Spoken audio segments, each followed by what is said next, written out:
Welcome to the Red Roof Recovery Show, a program to soften the path of recovery from either substance and or behavioral addictions. I'm your host, Tanya MacIntyre. And this beautiful theme song that we're listening to is called Greatest Bravery. It's from the CD titled The Master Key. And it's from my friend, my mentor, a very talented singer-songwriter, musician, Russell Allen Scott. Thanks so much for this, Russell. I'm here with you to share my experience, strength, and hope around my own recovery from drugs and alcohol. And my aha moment, my epiphany, happened back in February of 2009, when the only model of recovery that was available to me was the 12-step program of Alcoholics Anonymous. And you'll often hear me say that AA saved my life, and SMART recovery gave me my life back. SMART is an acronym. It stands for Self-Management and Recovery Training. And I've been a certified facilitator with SMART Recovery since 2018. And I hold regular weekly meetings on the Zoom platform. I think the whole world has migrated to Zoom now.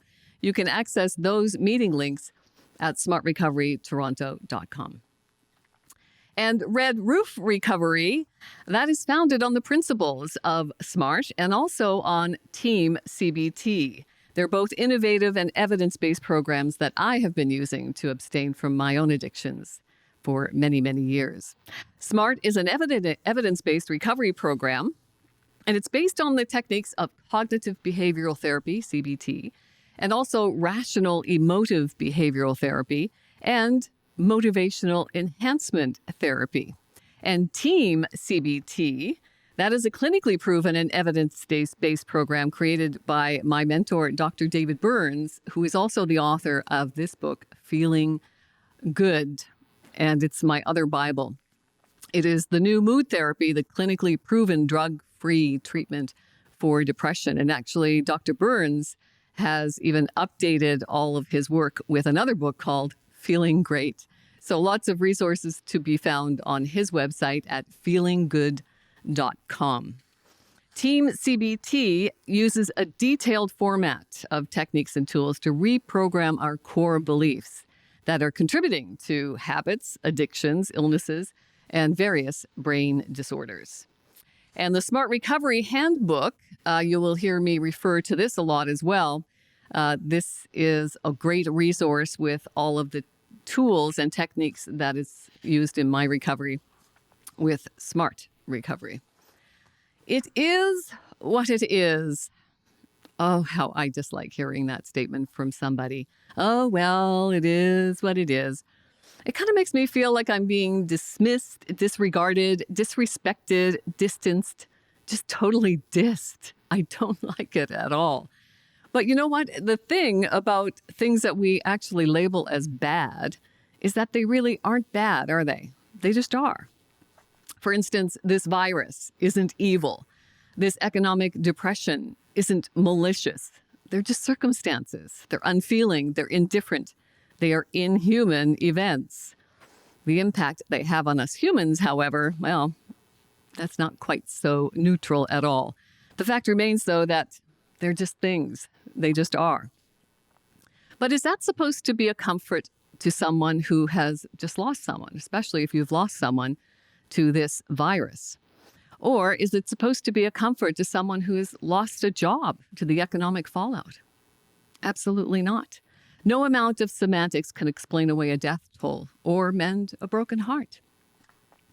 But I just want to take a moment to reflect on the economy. Because people who actually work in the market, they're much less concerned about whether this market is good or bad, right? They know that the job that they have is to work with it just as it is, no matter what it is, every single day. They know that they have to adapt themselves to what is happening, make the most of it, just struggle on, just keep going. That sounds really familiar. It's exactly what we people in the recovery circles do every single day of our lives in our recovery journey. So very easy to get frustrated and angry about everything that threatens our existence and our comfort. It takes a concentrated and deliberate effort to rise above all the injustice, all the corruption, all the ignorance, and all the noise of divisions. It just never stops. It's everywhere. But along our recovery trail, we have learned that we can't take anything personally or be deceived by our expectations, which I don't know about you, but I always set mine pretty high. And I've learned that it's not what happens to me, but rather how I respond to what happens to me that is key in my successful recovery. I'm recording this edition of the Red Roof Recovery Show just 2 days after the death of my maternal aunt. She was more of a mother to me than her sister, actually. And I'm grateful that we managed to repair our estranged relationship. And we enjoyed very many years of a treasured relationship. I'm going to miss her presence in my life. She was a constant source of love, encouragement, and support. And anyone challenged by addictions is especially vulnerable when our emotions are peaked. So my emotions right now are very peaked. I'm feeling very vulnerable. So how am I going to maintain my sobriety while I deal with these heightened emotions? Well, thankfully, I'm strengthened by the work I've done to maintain my successful history of abstinence.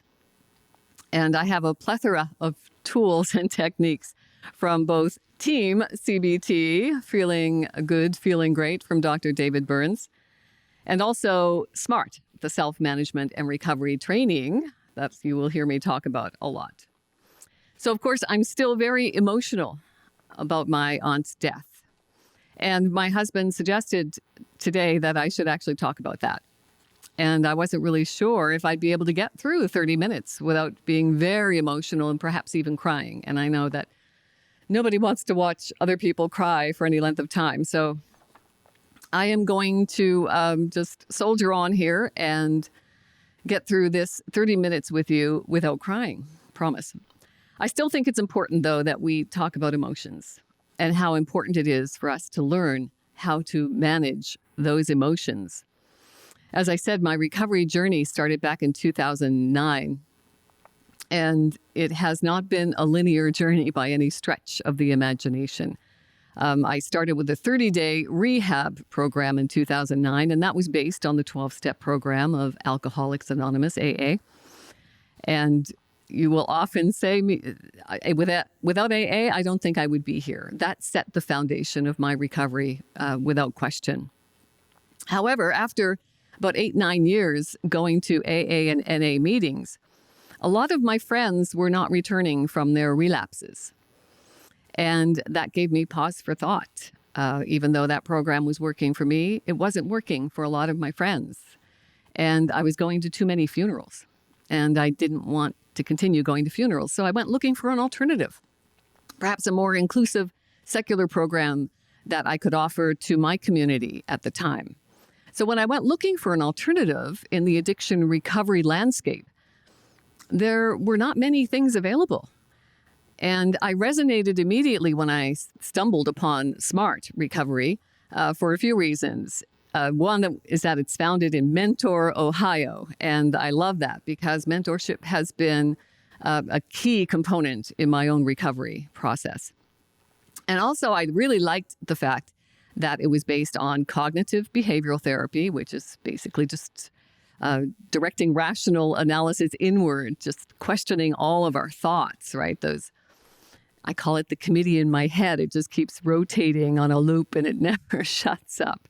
So cognitive behavioral therapy really helps me interrupt that loop and start questioning whether or not the negative thought patterns that seem to creep into that committee in my head, that loop, it forces me to take pause and do the work, do some exercises, either from the Smart Recovery Handbook or the lots of resources available in the feelinggood.com website or the book from Dr. David Burns. And when I take pause and do that work to reflect on what's actually creating my negative thought patterns, and then I can go through certain processes. And there are literally hundreds of things that we can do to process our emotions. Lots of tools, right? Instead of schools of therapy, I tend to focus on the tools of therapy. And there are literally hundreds of things that we can choose from. And one of my favorite tools is called the hula hoop tool of cognitive behavioral therapy. The hula hoop tool is basically a metaphor for setting boundaries, something that I have been challenged with all of my life. So this hula hoop tool of cognitive behavioral therapy helps me to stay focused on what's within my control. Do you remember the hula hoop from the 70s? You know, that little plastic tube that we would swing around our hips? I think it actually came back in the 90s. And that metaphor helps me stay focused on what's inside of my hula hoop, right? It helps me handle the stresses of my daily life and the stress that comes from heightened emotions, like the grief that I'm experiencing right now. And better stress management is a proven way to deal with urges and to succeed at long-term recovery. At least it has been for me. Dr. David Burns, one of my favorite quotes from Dr. David Burns is that a crucial predictor of recovery is having a persistent willingness to exert some effort to help yourself. And nothing has been further than the truth. If I continue to do the work, even 12-step programs like AA say, you do the work when you do the work. It works. So how does the hula hoop tool work? Well, I just want you to imagine the hula hoop, right? That ring of plastic that we used to jiggle around and get some exercise with. But let's first start recognizing that we spend a lot of our time and energy, at least I did, trying to affect the outcome of things that are beyond that boundary, that hula hoop, beyond my hula hoop, beyond my control. We get angry and frustrated by our inability to control certain things. And this anger and frustration can sometimes create triggers, or what I like to call activators, that can lead to urges, and that can lead to a lapse or a relapse. One of the other things I love about Smart Recovery is that it distinguishes between the lapse and relapse. So a lapse is considered just what that says, right? It's a lapse of judgment. And I have had several since 2009, lapses of judgment, when I've been in social situations and not have an accountability partner with me. And, suddenly the tray of wine is making its way around the room. And I've been tempted more often than not to have a glass, thinking that I can just have one glass. So that's a lapse of judgment, because it doesn't take long for me to recognize that I'm never going to be able to have one glass of wine ever in my life.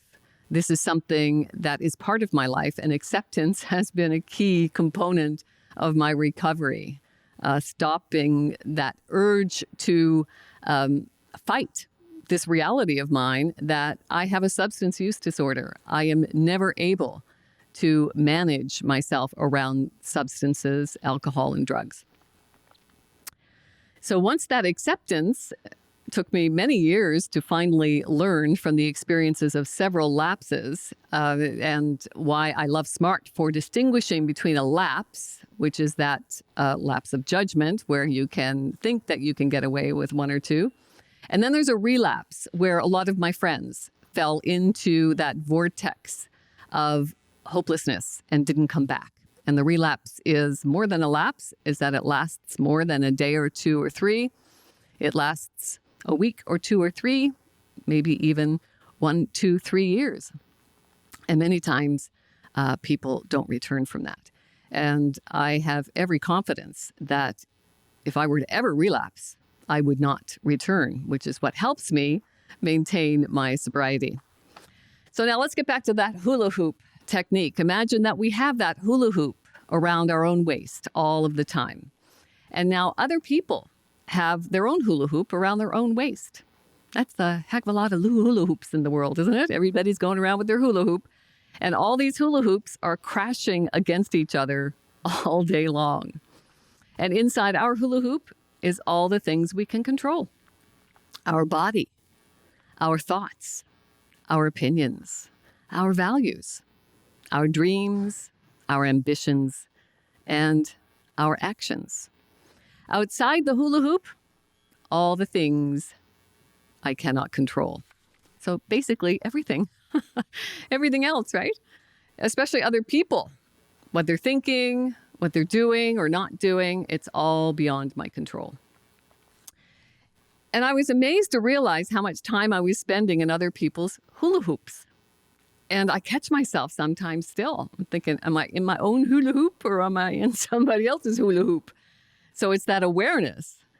And I was constantly worried about whether or not I was offending somebody, disappointing someone. Did I make them angry? Do they like me? Did they ever like me? La, la, la, la, la.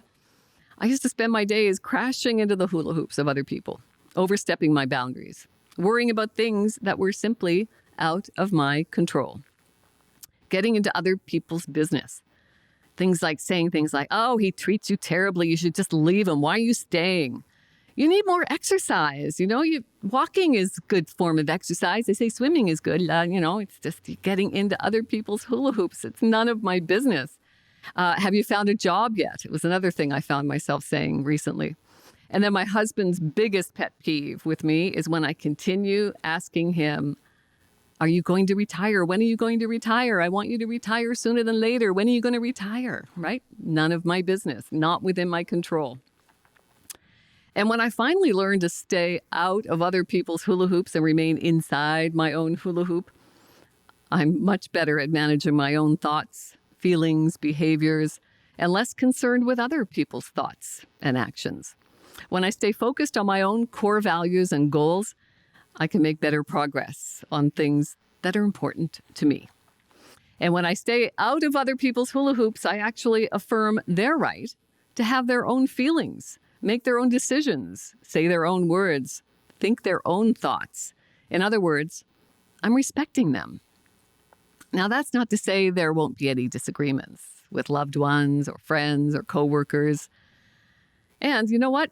You may be absolutely right in your position on some disagreements. I know sometimes I can feel like I'm absolutely right in my position on certain things, and I'm not willing to gravitate away from my opinions on things. And that can set an unhealthy boundary sometimes with certain people. But even if I think I'm absolutely right in my position on some disagreements, it doesn't matter. It doesn't matter that I think I'm absolutely right. Being right about something that I can't control is as good as just being wrong about it, right?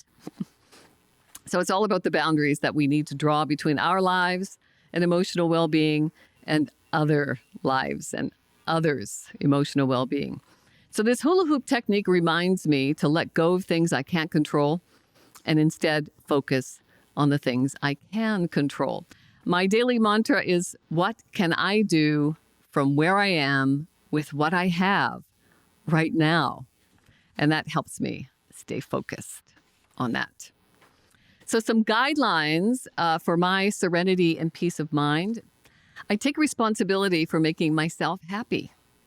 I resist the urge to blame others for my problems because I know that no one can make me feel anything without my permission. I give myself permission to make myself happy. It is not selfish. It's self-care. How many times in my life was I told that if I wanted to do something for me, that it was selfish? And that becomes a core belief that took me a long time to overcome. So I have reframed that it's not selfishness, it's self-care. And it is imperative to my recovery journey. Learning to love all that I am and resigning with good grace all that I am not. That's what my philosopher dad always used to say to me. And it took me many years to grasp the meaning of that. Learn to love all that you are and resign with good grace all that you are not. Because we're inundated with messages, about 3,000 advertising messages a day now, telling us that we're never good enough. We're never rich enough. We're never smart enough. Definitely never slim enough, never hairless enough, until, of course, we go out and buy something or take something to feel better. So those messages can really get heavy over time and have us believing that we will always be inferior until we go out and buy something or take something to feel better. So learning to love all that I am and resigning with good grace all that I am not, it's taken a long time. And it's still, you know what? I have to remind myself every day that I'm worth it. And the work that I've done through Louise Hay, the founder of Hay House Radio, has really helped me with that. Part of my recovery homework in 2009 was to read the book by Louise Hay, You Can Heal Your Life. And in that book, she talked about how one of the most challenging things that we do in our lifetime is learning how to love ourselves, because we are inundated with messages from everywhere telling us that we're not good enough, we're not worthy. So it's a process that takes a concentrated effort. And it's an effort that I wasn't willing to do for a very long time. So Louise Hay's suggestion that we do the mirror exercise, it's called, and you can YouTube Louise Hay mirror exercise, and you can actually learn it from her. She has passed on. Rest in peace, Louise. She was a very important mentor in my recovery journey and still is. Hay House Radio is still her legacy, living long and strong. So the mirror exercise is something I've incorporated into my life, and it's not for everybody. So really important for you to appreciate that what I'm sharing with you is what's worked for me, and just suggestions that might be helpful for you. But I encourage you to find something that works for you and just keep doing more of that. Louise Hay's mirror exercise worked for me. It doesn't work for a lot of people. A lot of people have a hard time looking themselves in the eyes in the mirror. And one friend actually said that even though she had a hard time looking herself in the mirror, deeply into your own eyes, it's a daunting experience in the beginning. So she said she took a photograph of herself as a child, and she taped that to the mirror. And so now she talks to the child. So that's a good way to get around that. And it took me a long time to look myself in the eye and to tell myself that I love you and you're worth it, because I didn't love myself and I didn't think I was worth it for a long, long time. But something about Louise Hay resonated with me very strongly. She was like a mother figure, like a nice, warm, soft hug that I needed at the time. So I believed her when she said, you are worth it, and what you practice grows stronger. So you just keep doing that. You keep trying to love yourself in the mirror. And I did. And I'm happy to say all these years later that it is part of my morning ritual. And it's, I do love myself on most days. Making time for myself to do things and bring myself pleasure and enjoyment in the short term without sacrificing long-term goals. That was another thing, because, sometimes I transferred one addiction for another. My addictions with drugs and alcohol, once I abstained from drugs and alcohol, it became work, and I became addicted to work. So I wasn't caring for myself. I was spending way too much time at work. So making time for myself and recognizing that it was becoming unhealthy, and then doing something about it. So taking that time, making sure that I left on time, that I was taking adequate lunch breaks, that I was taking adequate breaks, and that I was leaving on time was huge. And that in itself took a lot of work. Like any addiction, it's going to take work to overcome and abstain from the unhealthy behaviors. Doing things for others and my community without expecting anything back in return. That is the key, right? When we measure our relationships with a scoreboard, it doesn't work, because, how many of us can live up to the subjective calculations of another? It's impossible. So learning to not use a scoreboard in my relationships was huge. And learning to do things, be of service without expecting anything in return has been a cathartic aha for me as well. Sacrificing short-term pleasures and coping with short-term discomforts when it helps me achieve longer-term gains. A lot of people have a challenge when it comes to goal setting. And I know we touched upon it a little bit during grade school days, when teachers who had experience in goal setting would share different exercises with students on how important it was to know what it was that you wanted in life. Because I know for a long time, I really didn't know what I wanted in life, right? I often quoted Shakespeare that the world is a stage and men and women merely players, and we are expected to play a certain role. When I was a teenager, I didn't know what I wanted to do by the time I was 18 and graduating high school. but we were expected to do something by societal constructs, parental direction, whether it be, even cultural, sometimes religious expectations. You're expected to play a role. And oftentimes trying to fit those constraints can lead to great unhappiness and addictions, as it did with me. So when I found myself graduating, I barely made it through high school. I was not academically inclined. And back in those days, I felt stupid and inferior. And I ended up quitting school in grade 10 and actually going back thanks to a teacher who reached out to me. So I repeated grade 10. But when I did go back, I went back in the general business program because I thought, you know what? I'm not university material. There's no way I can even imagine going on to university. But at least if I can get some business skills like shorthand and typing, then I've got a better chance of getting a job and feeling more productive and feeling less inferior. All my friends were going on to university. So immediately that set me apart. I didn't have that in common with them anymore. So I think setting the goals was huge because I used to make myself sit down every 5 years and say, okay, what's the 5-year vision that I have for my life? Not an easy thing to do because, a lot of us don't take that time to really set those values for ourselves, set those goals. So I encourage you to, there's so much available online to help you to do that. And one of the templates that's available from Smart Recovery is called the Hierarchy of Values. It's a fantastic exercise to go through. And it helps you really focus on your core beliefs, your core values, and maybe even question them, which is what, we were never encouraged to do either.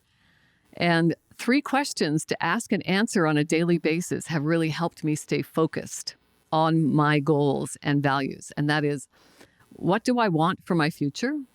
What am I doing about it? And how do I feel about what I'm doing about it? Really good introspective questions to ask and answer on a daily basis. Accepting the fallibility of others as well as ourselves. Oh my goodness, yes. My fellow fallible humans, I often say now. Stop taking things personally, using the C's strategy. Catch it, check it, change it, and being aware of what's within my control. That old hula hoop metaphor, right? Keeping that visual. What's within my hula hoop? What can I control and what's beyond my control? Taking healthy risks, even when you might fail, right? I've been programmed to think that failure, I need to avoid it at all costs. But failure actually leads to flourishing, I have learned, and loss fertilizes the ground for gain. What other people think about you and what you are doing is none of your business. It's one of my favorite mantras from AA. What other people think of us is none of our business. I love that one. See uncertainty as a challenge, because I've learned that the only real security in life lies in relishing life's insecurity. And the happiness in my life depends on the quality of my thoughts. So I work diligently to keep my thoughts as positive as possible. And not only my thoughts, I think it all begins with my words as well, because I really do believe, especially after learning that our English language dictionary contains 3 times as many negative words to positive words. So we actually have to work 3 times harder to even formulate positive thoughts. So once I become aware of that and I watch my language, am I using the positive words which are going to feed my positive thoughts? And then those positive thoughts, of course, are going to correlate into my feelings, my emotions, my moods, and all of that will correspond to my behaviors. So it all starts with words, thoughts, feelings, behaviors. So that's key. So building this toolbox of things that I can go to when I feel that my emotions are running high, like dealing with this grief process. I'm grateful for the tools that are available to me from people like Dr. David Burns. I highly recommend that you check out his website, feelinggood.com, and smartrecoverytoronto.com. You can have a wonderful access to resources there as well. Thanks so much for spending 30 minutes of your day with me. I really appreciate it. It means a lot. Remember to live fully, laugh often, love always, stay positive, and may the force be with you. Remember, you are the force.